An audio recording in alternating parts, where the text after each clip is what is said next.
Hey, it's Justin Harvey. Thanks for tuning into the Anesthesia and Pain Management Success podcast. With APM Success, we take a close look at important topics pertaining to business, practice management, personal finance, and careers for anesthesiologists and pain management physicians. We work hard to take your critical questions straight to the experts. Thanks for listening.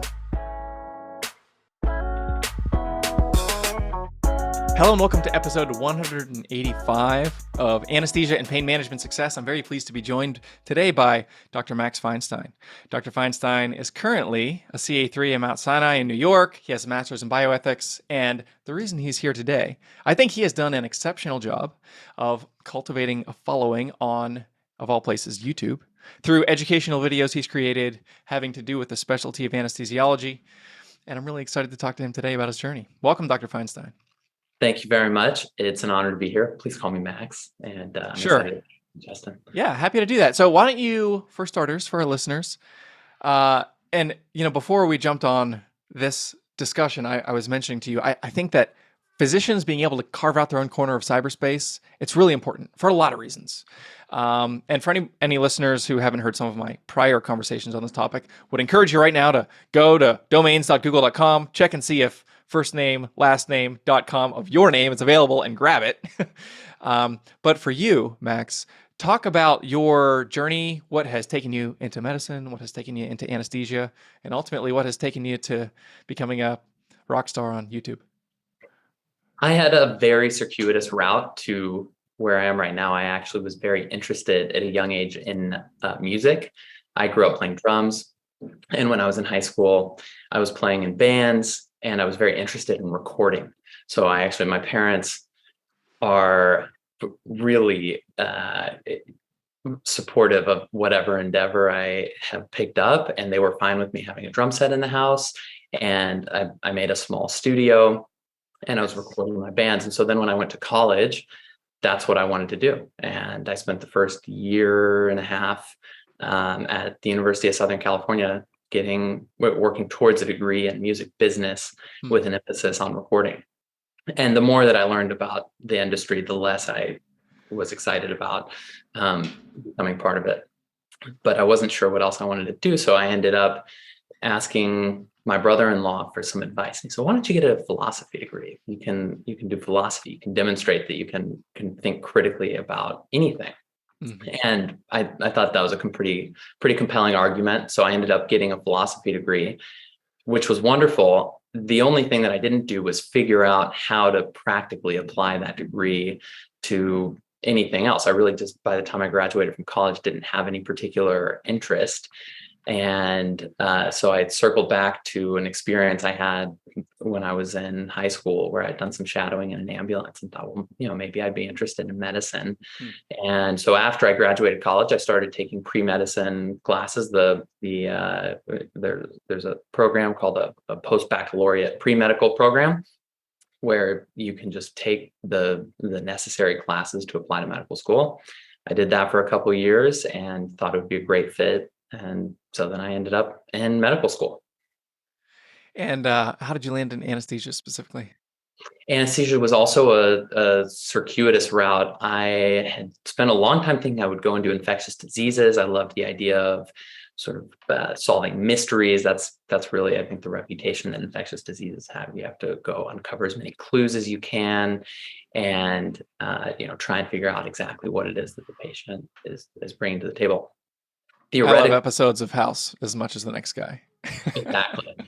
And so I was really captivated by a book that I'd read by Tracy Kidder. It's a biography of an infectious diseases specialist who unfortunately has passed away, Paul Farmer, just really inspiring physician and person.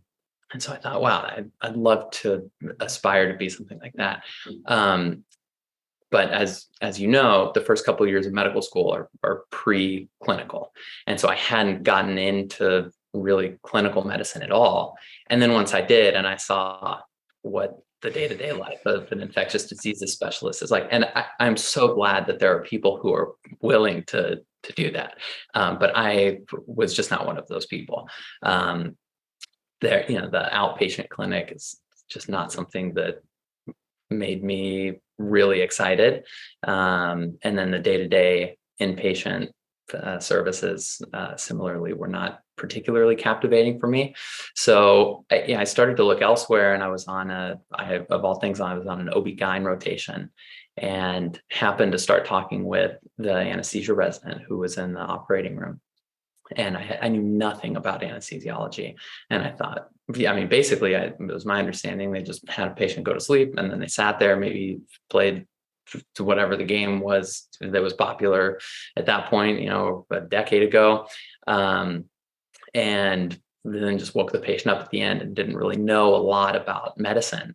And in the conversation that I had with this resident, I learned that there's really a broad base of understanding for medicine that you have to do anesthesiology, much like an internist. And so that really resonated with my initial interest in going to internal medicine and then infectious diseases afterwards. And so, that was my introduction to anesthesiology. And the more I learned about it, the more I loved it, and ended up taking the dive. It's one of those things that's really tough. If you find a new interest in medical school and you have only been interested in it for a handful of months, and then it's time to apply to residency. Yeah. And then you're looking at the rest of your life that is linked to that decision. No pressure. Yeah, exactly. So I took the dive, and I am so grateful I did. As you pointed out, I'm a CA3, so PGY4 anesthesiology resident, and have just loved the training, and I'm really looking forward to a career as an anesthesiologist. And one of the other components is a master's in bioethics. So talk a little bit about that, and I'm sure it's linked to the philosophy.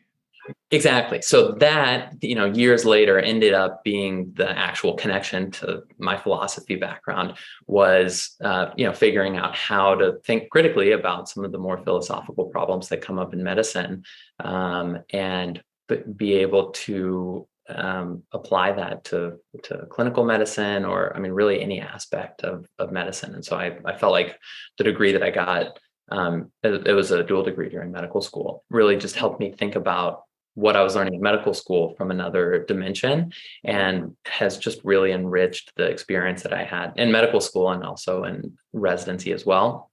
I don't have any really formal role with an ethics committee, for example. I had dabbled with ethics committees over the years, and not something that I, at least at this point, spend much time doing, but have also spent time doing research related to ethics, and there are even a lot of ethical considerations as far as anesthesiology is concerned. So I spent some time thinking about those, but it was a nice way to sort of circle back to the philosophy degree and make it something that is a little more adjacent to what I do on a day-to-day basis.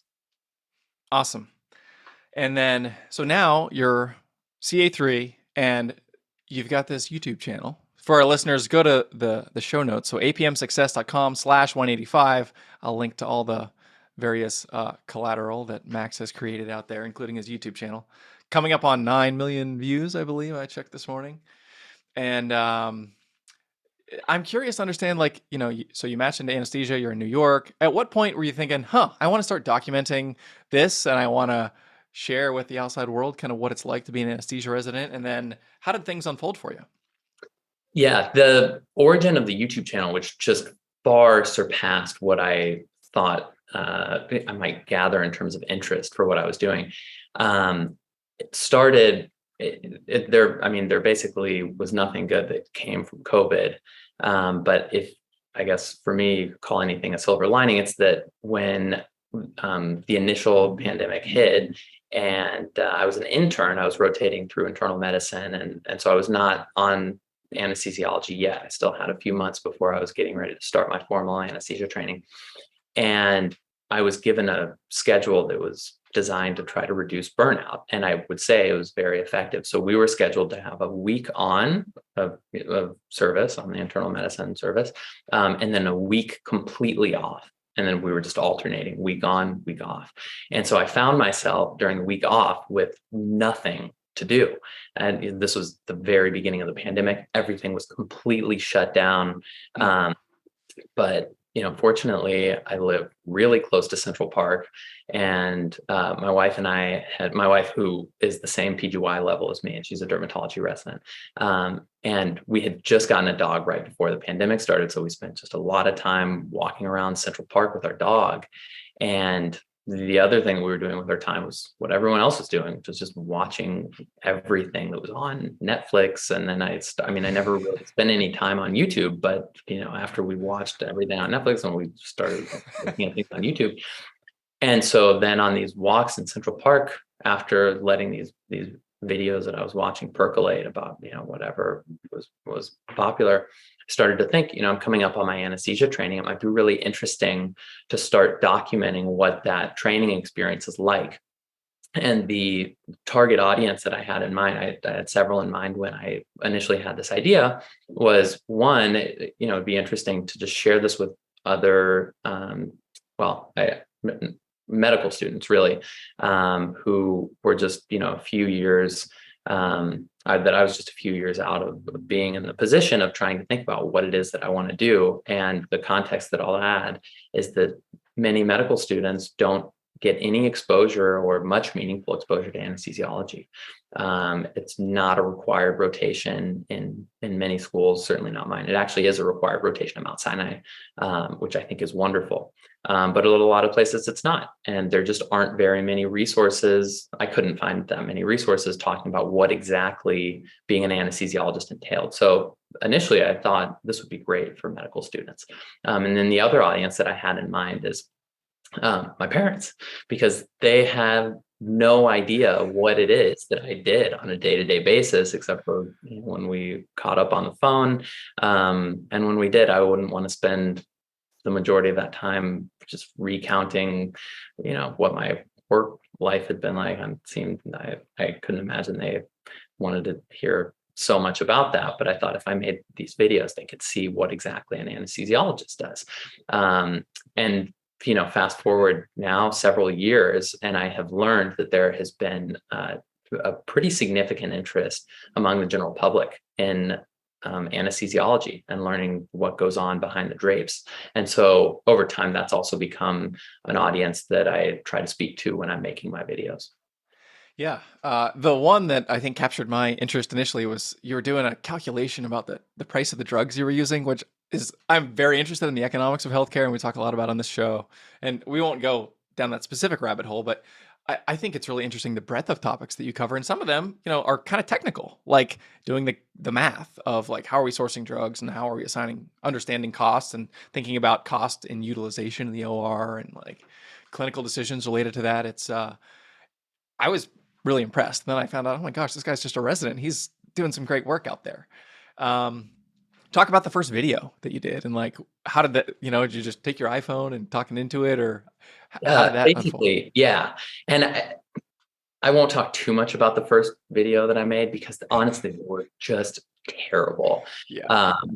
But yeah, I grabbed my iPhone, set it on a counter, turned the lights on, and sat down with a script that I had come up with, and started making videos. I think the first video, don't quote me, but I think it was on maybe doing research. And it's something that I spent a lot of time doing in medical school.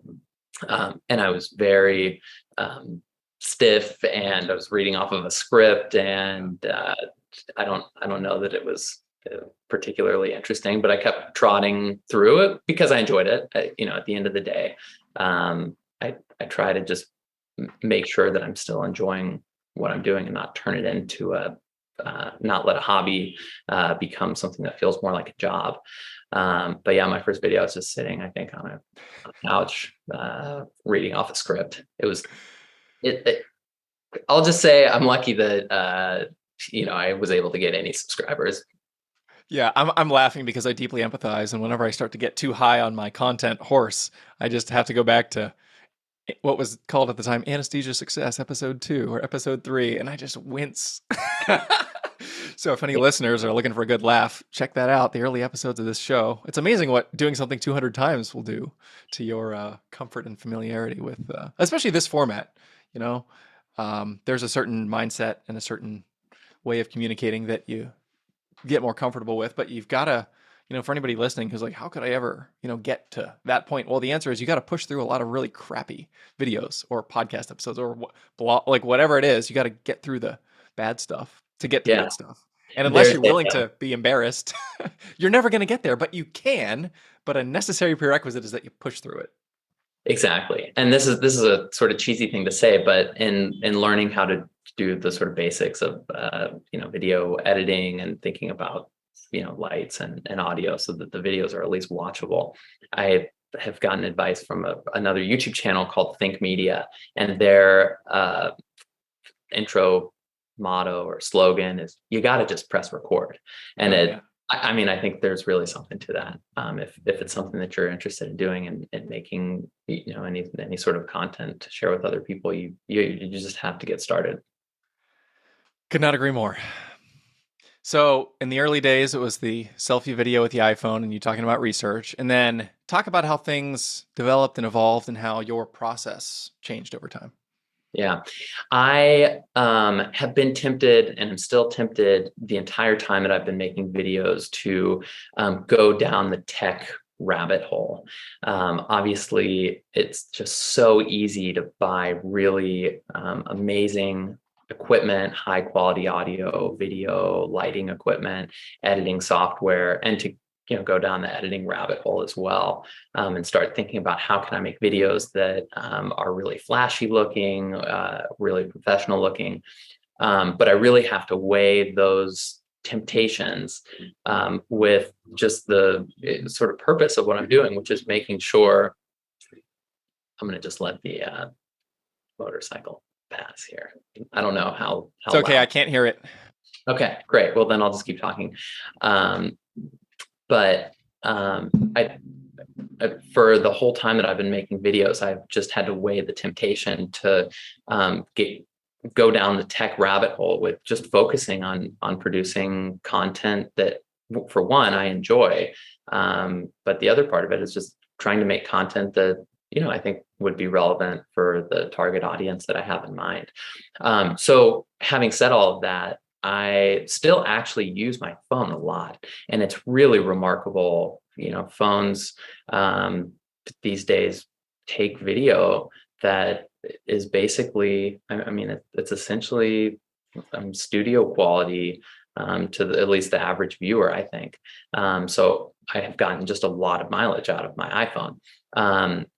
And then I also have a small Sony handheld camera, and I'll put that on a tripod. And I also have a device that's called a gimbal, which is basically just a camera stabilizer on a stick, so I can just walk around.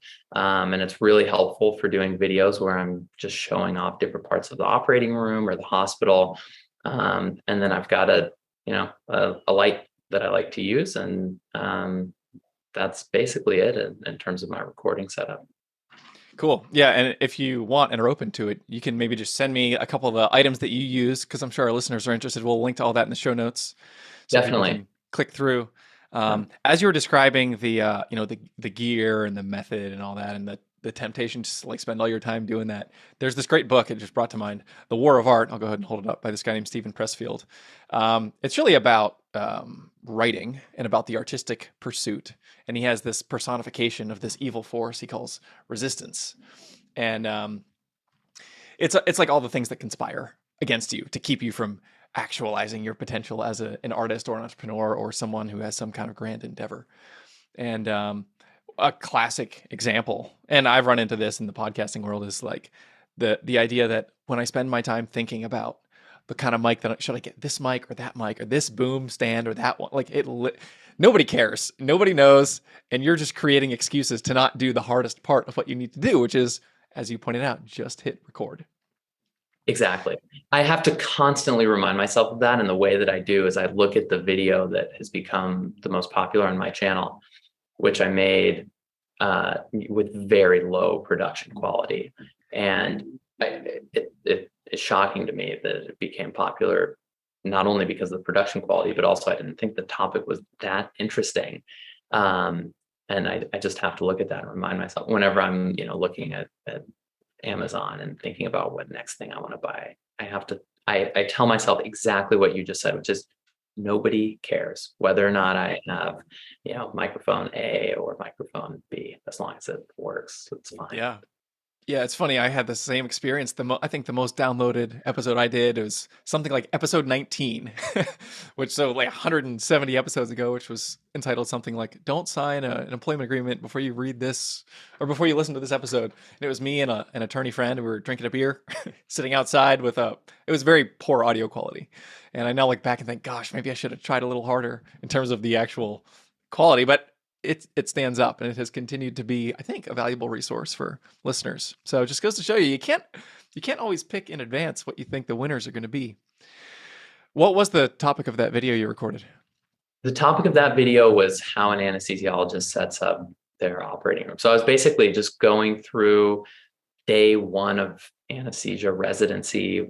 What do you just need to have at your workstation in order to get started? And I had no idea that that would be of interest to anyone except for medical students who are getting ready to rotate through anesthesiology, or maybe first day anesthesiology residents.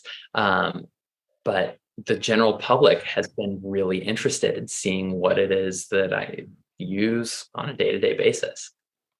And maybe you have some other, doctors who have been out of the game for certain types of cases, or other like CRNAs or other people who are. There's a lot of people out there that you're helping to, set up their OR. Absolutely. Yeah, that's absolutely right. What has surprised you most about this journey? I have been most surprised by just the number of opportunities that have been opened up by having this channel. And also, I think by virtue of being one of the few anesthesiology related people on social media. And there are, don't get me wrong, there are several, I think, really wonderful anesthesiologists who make excellent content on social media. But there just aren't a lot. And so having said that, I'll just relate a story about how I got an email. One time I remember, at this point, it was a year and a half ago, maybe. I was just sitting on my bed, and my wife was studying at the desk nearby, and I got an email that said that it was from Carl Penn, the actor. And I opened it up, and it says, "Hi, my name's Carl Penn. I'm an actor." And I was like, "There's no way that an actor is emailing me right now." And I was just kind of interested to see like what kind of scammy email I was getting. And I started reading it, and it was like, "I have been watching your videos as I'm preparing for a role as a pediatric anesthesiologist." And I was like, "Wait, hold on one second." And it turned out that he was interested in doing some background character research and just trying to get a sense of what pediatric anesthesiologists are like. And he asked me if he could come shadow me at the hospital. And I wrote him back. It's like, "Mr. Penn, I'm very flattered. But I'm also I'm not even an anesthesiologist. I'm a resident, and I'm certainly not a pediatric anesthesiologist, although that is what I'm interested in, and I'll be pursuing a fellowship in it." And I was like, "I am happy to put you in touch with actual pediatric anesthesiologists." He's like, "No, it's fine. Like, why don't I shadow you?" And unfortunately, that didn't end up working out because there was another spike of COVID, and the hospital wasn't allowing any non-essential people to come into the hospital. Not that Carl Penn isn't essential. Harold Kumar of White Castle was like foundational in my childhood. I just couldn't transmit that to the hospital administration. So we ended up, talking on Zoom, and he was just a wonderful person to talk with. And, so that's just one story, but, there are a number of different, really, it always just starts with an email that I get from someone who happened to watch my videos and wants to interact in some way. And I just, to this day, am always, delighted and surprised to see what sort of interesting opportunities come from just having a presence on social media. And when there's someone who's looking for an anesthesiologist or an anesthesiology residence perspective, I'm one of the few people who comes up. Yeah, I've experienced sort of my own version of the same phenomenon where when you're very specific in the things that you talk about, 99.999% of the world ignores you, and for the 0.0001, they're like, "Oh my gosh, this is the best." Right. And I'm curious, what other opportunities that you couldn't have foreseen, or what other kinds of, you know, things have popped up for you just because of the work that you've done? Yeah. So one sort of bucket of opportunities that's come up have been industry related opportunities, and I've been invited to give lectures, travel to give lectures, have been invited to conferences on an international level. I mean, the sorts of things that like I just never would have imagined. I'm getting ready to go speak at a regional anesthesia conference in Belgium, which is put on by a group called NYSORA, which is a wonderful resource, and the folks who run it are just incredible. So I've fostered a really wonderful relationship with them. Although that's not part of the industry bucket that I had mentioned, but just traveling to speak. I've been invited to sit on advisory boards for medical device companies. And the other thing, sort of bucket of opportunities that come up are really just the ones that I'm able to come up with on my own. The way that I have conceptualized coming up with topics for my channels, basically I just come up with whatever seems interesting to me, seems like at least to a certain percentage of people might also be interesting as well. So when I have come up with an idea of making a certain type of video, talking with a certain person of a certain profession, even if it means traveling somewhere, just pack up my equipment, which isn't much, and just fly to wherever, and interview someone. And the example that I'll give is I mentioned I have a small dog, and I think one of the things that anesthesiologists, particularly who have pets, spend time thinking about is how would I intubate, X animal, name whatever animal. And these conversations come up sometimes. It's like, how would I intubate my dog? And then, I was at the Bronx Zoo, and I was like, how would you intubate a giraffe? How long does the endotracheal tube have to be? And then I started thinking, like, it would just be so fun to interview a veterinary anesthesiologist, which I learned is an actual field. That's a subspecialty within veterinary medicine. And so I started just emailing veterinary anesthesiologists, and I was able to come into contact with one in California who was happy to let me come into her operating room and film an entire dog surgery, and then also interview her. And so, this it's just one example, but I basically anything that I have been able to think of, and found someone who's willing to let me put a camera in front of their face. I've had experiences like that have just been a ton of fun. And so, going back to one of the things that I mentioned, which is that I try to just make sure that whatever I'm doing is something that I'm enjoying as far as my YouTube channel is concerned. And that's basically how I approach it. So, opportunities like going and interviewing a veterinary anesthesiologist and watching a dog being intubated, which, by the way, not to have like too much self-promotion here, but the video that I made includes showing a dog being intubated and also placing an 18 gauge IV in a dog. It was the most fascinating thing, that I think is on my YouTube channel. And so opportunities like that have just been the most fun. It's funny, as I'm giggling here, I'm just picturing someone trying to, you know, manipulate the laryngoscope at the head of a giraffe. Like, how is this going to work? Yeah. I guess it Yeah. happens though.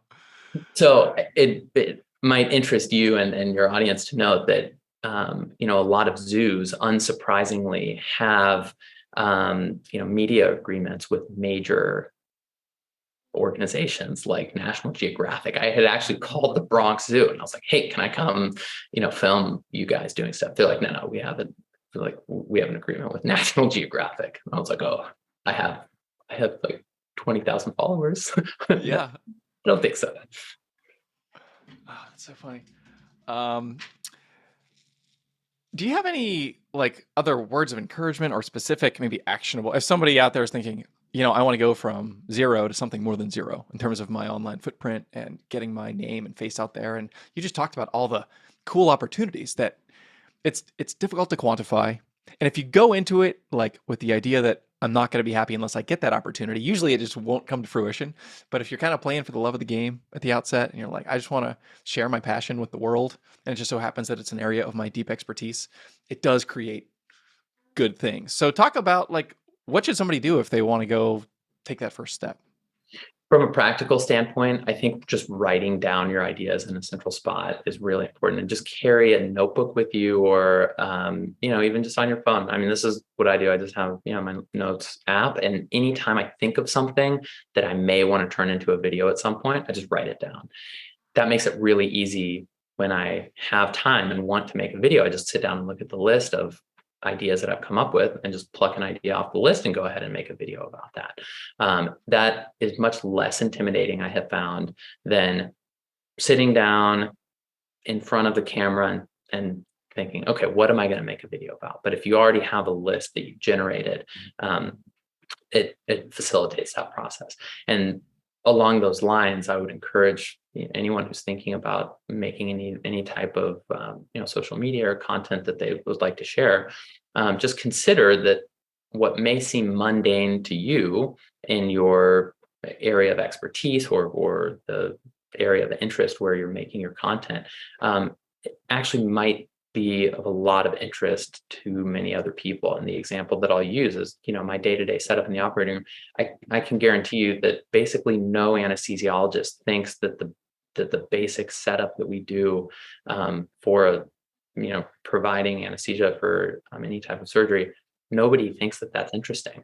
But we have been doing this for years, and any individual anesthesiologist has been doing this for years, and they just sort of lose sight of the fact that so many people may think that what you're doing is interesting. So I would encourage people to sort of step back and take the broader view of what it is they're doing. You had also pointed out the economics of how much does a bottle of propofol cost. Again, not something that most anesthesiologists really care that much about. It's like, oh yeah, of course there's a value that's associated with that. Why am I going to spend much time thinking about it? Well, a lot of patients who are coming in for a procedure and who are going to be receiving propofol may have not just a casual interest, but a real financial interest in understanding how much the raw materials cost. So I would encourage people to sort of think about how mundane things to you might not be so mundane to other people. Consistency, I think, is pretty important. I don't know that frequency is necessarily. It actually probably is pretty important. I think that the way that many social media platforms are designed is such that they reward frequency of posting or uploading, but that really has to be balanced against how much time and energy you have to make content. And if you're investing all of your free time in making content, it's probably a recipe for not enjoying it anymore. So I personally have settled for not focusing on frequently making content. So on average, I can make maybe a video a month, sometimes more, sometimes less, but not a ton. But I try to be consistent about it. And I think that would be the other piece of advice that I'd offer is just try to make content semi-regularly if you can. But I already mentioned this, but I think it's worth highlighting. Just make sure that you're enjoying what you're doing, because the moment that you go from an enjoyable hobby to I'm not going to make plans this Friday night because I need to sit down and record this video, all of a sudden it becomes way more burdensome. And just to connect this back to my early interest in music, I still enjoy playing drums. I really love playing drums. And so, once a month I play with some of my co-residents and attendings. We rent out a studio and just play in our band. We're not on tour yet. When we are, I'll let you know. We're not anywhere close. It's probably going to be a number of years, possibly decades, but it's really fun. but that contrasts with some of my friends that I made in college who went on to become professional drummers. They're phenomenal musicians. Um, it's a job, and it's just not, I don't think that they have the level of enjoyment playing drums that I have, even though they're playing. I mean, one of my friends is a touring musician for an immensely popular band, and it's a grind. He's on the road 200 days a year, and playing in front of a big audience, I don't think it's super fun for him. But for me, playing with my co-residents is great once a month. So don't overdo it. But it's the other piece of advice that comes to mind. Yeah, I think my experience with doing what you're passionate about, it does come through in the way that you communicate and the heart that you put into it, and what Seth Godin would call the spirit of generosity. I think there's different ways to define generosity, and one of the ways he defines it is expressing deep care in the way that you deliver the thing that you are wired to be able to do really well. And one of the examples he uses is a surgeon, like if you're doing surgery, really being engaged in the well-being of the patient and delivering the best outcome and having a connection and an empathy there. It's not like you're doing it for free. That's not the generous. The generous is delivering something with that deep empathy. And I think when it comes to content, talking to people, like you care about the listeners and like you want them to understand, and like people pick up on that, and it often creates something much more powerful and special, and you're much more likely to, I think, get critical mass and get some sort of platform than if you're just trying to, I want to do something that people are going to like. What should I do? Like that's usually, it's backwards. You should just say like, what am I so passionate about that if this never goes anywhere, I would consider it time well spent to explore these things. So yeah, couldn't agree more. The cool. other piece of advice Go ahead. just one other thing that I would offer to anyone, particularly someone who is a physician or another type of medical professional. It's just so important, and it almost goes without saying, but then when you look at the news, you realize that this probably does deserve to be said. It's just so important to make sure that you take a professional approach to what you're doing. And there are a couple of specific issues that come to mind. One is, when I am at work, I am a physician. I'm not an influencer. I'm not there to make content. I'm there to take care of patients. And I think, unfortunately, it is easy to sort of lose sight of that and get really excited about trying to document what you're doing, for the gram, or, for YouTube. But it's just, it's incredibly important to just maintain the focus that you've always had, that, you're there for your patients. You're not there to do anything else, least of all, make social media content. And so along those lines, I think it's just tremendously important to make sure that if you are going to be making any type of content, particularly as it pertains to medicine, make sure that you have a really good understanding of what is allowed in the environment where you work. If you're in a hospital system, obviously respecting patient privacy, that basically goes without saying, but make sure you're respecting patient privacy. But also, most hospital systems have these days social media policies. And Mount Sinai has a handbook that is freely available for employees to understand what is considered appropriate behavior in terms of social media use and social media production. And it never hurts to just err on the side of caution, and ask your superior or your boss or the department chair, is it okay for me to pursue this particular interest that I have? And so when I got started with my channel, before I pressed record on anything, I sat down and spoke with my program director and asked him, would it be okay for me to make these types of videos and represent myself as a resident in this department, and started with that. And so he, gave me his blessing, and has been, I'll just say that the Mount Sinai Anesthesiology Department has been unbelievably supportive of my social media endeavors. But my program director also said, why don't you touch base with the press office in the hospital and just make sure that you're following any expectations that they have. For anyone who's thinking about making content, again, especially for medical professionals, but really, I think this would apply for any industry. Just make sure you do your due diligence about, what's appropriate for you to make and post online. It's a lot of fun to make content, but you just have to be careful with what you share and do it in a professional way. Yep. Yes, totally agree. I think that's a great thought to conclude on. Dr. Max Feinstein, thank you very much for joining us today on APM Success. Thank you very much for having me. I really appreciate the thoughtful questions and also your time. If you liked what you heard this week, head on over to apmsuccess.com, where you can find more content and free resources to help you build a successful career in anesthesia and pain management.